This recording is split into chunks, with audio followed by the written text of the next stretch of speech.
De la formulation du sujet à la mise en route de votre recherche.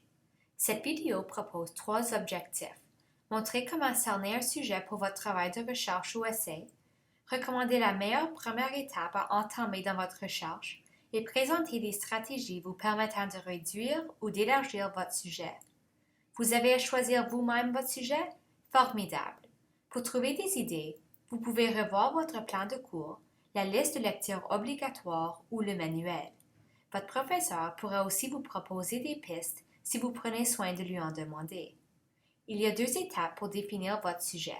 Tout d'abord, effleurez une idée générale d'un sujet qui vous intéresse, une idée qui devrait avoir un lien avec les termes du cours, puis employez-vous à l'affiner ou à l'élargir de façon à formuler une question de recherche ou une thèse. Conseil pour développer votre sujet de recherche. Une première étape dans votre recherche consiste à confirmer l'idée générale que vous vous faites de votre sujet, c'est-à-dire votre compréhension de celui-ci en vérifiant sa définition dans un dictionnaire.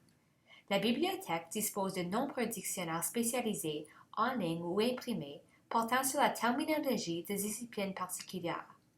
Supposons que vous êtes en psychologie et que votre sujet est le trouble obsessionnel compulsif, connu également sous l'acronyme TOC. Voici un dictionnaire terminologique dans lequel vous trouverez la définition complète du terme. Vous pourriez compléter votre recherche avec un autre dictionnaire spécialisé en psychologie. Une autre grande étape consiste à examiner dans une encyclopédie un thème ou un sujet tiré du cours ou votre idée générale du sujet pour vous aider à le cerner. La bibliothèque offre dans une foule de disciplines de nombreuses encyclopédies en ligne et imprimées. Les encyclopédies donnent un bref aperçu d'un concept, d'un personnage, d'un événement, etc.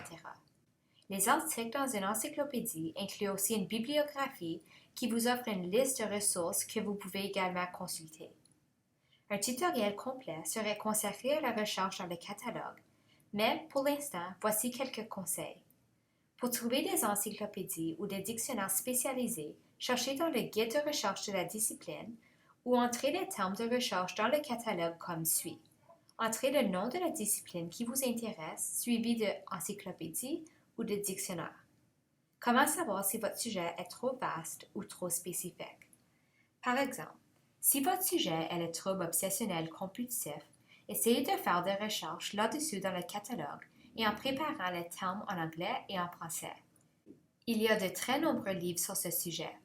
Vous trouverez également que la recherche est très prenante et somme toute difficilement gérable. C'est vraiment trop pour un travail de 7 à 10 pages. En d'autres termes, le sujet est trop vaste.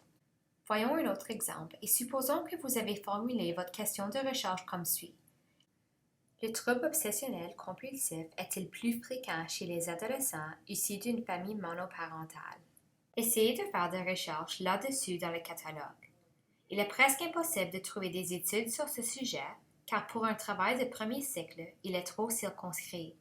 Peut-être faudrait-il éliminer un aspect, vu que, dans sa présentation actuelle, le sujet est trop étroit. Si vous vous rendez compte qu'il est trop délimité, supprimez certains éléments.